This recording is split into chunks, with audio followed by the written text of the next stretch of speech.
উপজেলা পরিষদ বাতিল করার পরিকল্পনা নেই সরকারের। এবছরের শেষের দিকে স্থানীয় নির্বাচন দেওয়ার বিষয়ে চিন্তা চলছে বলে জানিয়েছেন প্রধানমন্ত্রীর তথ্য উপদেষ্টা ডাক্তার জাহিদুর রহমান। সকালে সচিবালয়ে সাংবাদিকদের তিনি এসব কথা বলেন। আগামী কয়েকদিনের মধ্যে হাম রুবেলার শতভাগ টিকা দেওয়া সম্ভব হবে। শিক্ষা খাতে বিদ্যুৎ চালিত বাস ব্যবহার করা হলে শুল্কমুক্ত সুবিধা দেওয়া হবে বলেও জানান উপদেষ্টা। তিনি আরও বলেন, যেসব সাংবাদিক জেলে রয়েছেন তাদের কেউ কেউ হত্যার চেয়ে বেশি অপরাধ করেছেন। অনেকে মানবতা বিরোধী অপরাধে যুক্ত ছিলেন, তবে তারা যে অভিযোগে জেলে রয়েছেন সেটি ভুল।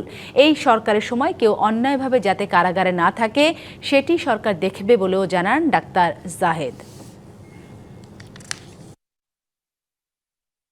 লোকাল গভর্নমেন্ট ইলেকশন সম্পর্কে আমাদের মাননীয় মন্ত্রী জানিয়েছেন খুব দ্রুতই এই ব্যাপারে কাজ হবে লোকাল গভর্নমেন্ট ইলেকশনগুলোর ক্ষেত্রে।